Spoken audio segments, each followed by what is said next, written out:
Look बघू शकता तुम्ही, अगदीच सिंपल आणि झटपट होणारा मेकअप आहे हा।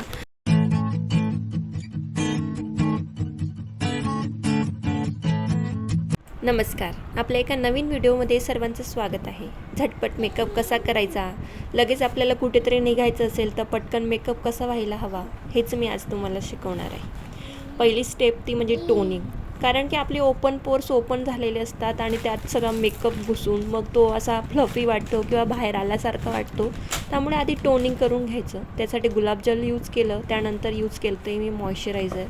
तुमच्या स्किन टोननुसार तुम्ही मॉइश्चरायझर निवडा आणि त्यानंतर मॉइश्चरायझर हे थोडं जास्त प्रमाणात घ्या आणि एकदम व्यवस्थित असं मसाज करून घ्या चेहऱ्याचा, कारण की मॉइश्चरायझरनेही खूप छान स्किन टोन होते आपली। त्यानंतर यूज करते मी इकडं फाउंडेशन, मेबेलिनचं फाउंडेशन मी घेतलं आहे, अगदी छोटंसं क्वचित घेतलं आहे। त्यानंतर वेट ब्लेंड घेतलं आहे मी, कारण की एक्सॉस्ट ऑइल जे असेल ना एक्स्ट्राचं ते निघून जातं। त्यामुळे एक ब्लेंडरला पाण्यात थोडा 5 मिनटं टाकून मग त्याला थोडंसं असं सुकवून ते ब्लेंडर यूज करायचं, जेणेकरून मेकअप एकदम व्यवस्थित होतो। त्यानंतर मेकअप सेट होण्यासाठी मी कॉम्पॅक्ट पावडरचा यूज करते, की तो लॉंग लास्टिंग राहील आणि माझं मेकअप जास्त वेळ टिकून राहील। त्यासाठी कॉम्पॅक्टने तो लॉक करून घेऊ।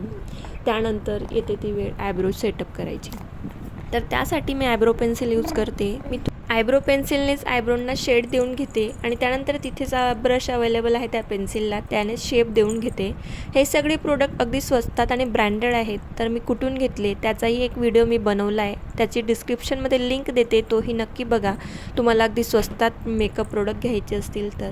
त्यानंतर मी आय शॅडो पॅलेट यूज करते, तर त्यातला मी अगदी लाईट कलर यूज करते, कारण की मी अशी फेंट साडी घातली आणि ऑक्सिडाइज मला तयारी करायची आहे त्यासाठी। त्यानंतर यूज करते मी ब्लश म्हणून थोडंसं ब्लश, तर त्यालाही हायलायटर आणि ब्लश हे मिक्स आहे माझ्याकडे, तर तेही प्रोडक्ट ऑनलाईन अवेलेबल आहे अगदी स्वस्तात। ते व्हिडिओमध्ये मी डिटेल सांगितलं आहे, त्यामुळे प्रोडक्टची डिटेल मी इथे देत नाही, अगदीच मेकअपचा झटपट कसा करायचा ते बघूया। त्यानंतर मी मेबेलिनची लिक्विड लिपस्टिक यूज केली आणि ज्वेलरी घालण्या अगोदरच हा सेटिंग स्प्रे यूज करायचा असतो, तर तो मी आधी यूज करून घेतला। चांगल्या पद्धतीने शेक करायचा आणि आपल्या चेहऱ्यावर स्प्रे करून घ्यायचा। त्याला पुसण्याऐवजी सुकू द्यायचा, पुसायचा नाही, जेणेकरून मेकअप जसा आहे केलेला आहे तसाच्या तसा आपला लॉंग लास्टिंग राहील आणि मेकअप अगदी सुंदर आणि अगदी चेहऱ्याला जुळून राहील। लुक बघू शकता तुम्ही, अगदीच सिंपल आणि झटपट होणारा मेकअप आहे हा, काहीही उशीर लागत नाही।